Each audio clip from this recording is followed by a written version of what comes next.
Assalamualaikum warahmatullahi wabarakatuh. Yang saya hormati tutor pelajaran Pancasila Universitas Terbuka, Ibu Nurul Ratnawati MPD. Mohon izin, saya Muhammad Rafi Bahri Tulus dengan NIM 0579699813 Universitas Terbuka Banjarmasin, jurusan Ilmu Hukum, izin memaparkan tentang sejarah Pancasila bagi generasi muda. Pelajaran dari sejarah Pancasila bagi generasi muda ialah Pancasila tidak lahir secara tiba-tiba. Ia merupakan hasil dari proses sejarah yang panjang, penuh perdebatan, kompromi, dan kebesaran jiwa para pendiri bangsa. Sejak sidang BPUPKI, lahirnya Piagam Jakarta, hingga pengesahan Undang-Undang Dasar 1945 oleh PPKI, semua peristiwa tersebut menemukan dasar negara yang mampu menyatukan bangsa Indonesia yang sangat beragam. Sebagai generasi muda, kita tidak cukup hanya menghafal tanggal dan peristiwa, tetapi juga harus memahami makna dan nilai yang terkandung di dalamnya.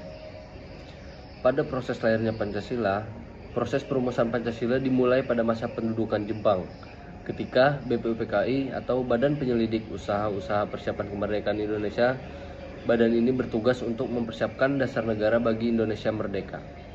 Sidang pertama BPUPKI berlangsung pada 29 Mei sampai 1 Juni tahun 1945 dan berfokus pada pertanyaan mendasar, yaitu apa dasar negara Indonesia merdeka itu. Poin penting dalam sidang BPUPKI adalah dalam sidang BPUPKI terdapat beberapa hal yang penting yang patut kita cermati atau kita ketahui. Pertama, adanya perbedaan pandangan. Perbedaan pandangan ialah dari para tokoh bangsa datang dari latar belakang yang berbeda, nasionalis, religius, dan tokoh daerah. Perbedaan inilah yang menunjukkan bahwa sejak awal Indonesia dibangun di atas keberagaman. Dalam pidato Insinyur Soekarno pada tanggal 1 Juni 1945, Soekarno memperkenalkan konsep Pancasila sebagai dasar atau falsafah negara. 5 sila yang ia sampaikan menjadi cikal bakal Pancasila yang kita kenal saat ini. 3. Musyawarah sebagai jalan keluar. Tidak ada paksaan kehendak, setiap perbedaan diselesaikan melalui diskusi dan dialog. Inilah cikal bakal praktik demokrasi di Indonesia. Karena belum mencapai kesepakatan final, maka dibentuklah Panitia 9 yang kemudian melahirkan Piagam Jakarta pada tanggal 22 Juni 1945. Piagam Jakarta memuat rumusan dasar negara sebagai hasil kompromi politik dan ideologis. Selanjutnya, pada tanggal 18 Agustus 1945, Panitia Persiapan Kemerdekaan Indonesia atau sering kita sebut PPKI mengesahkan Undang-Undang Dasar dan menetapkan Pancasila sebagai dasar negara dengan perubahan sila pertama. Untuk menjaga kesatuan nasional, keputusan ini menunjukkan keutamaan kepentingan bangsa di atas kepentingan golongan. Dari proses lahirnya Pancasila, kita dapat melihat nilai-nilai luhur berikut. Yang pertama, dalam persatuan Indonesia. Perubahan dalam Piagam Jakarta menunjukkan bahwa persatuan bangsa lebih penting daripada mempertahankan kepentingan kelompok tertentu.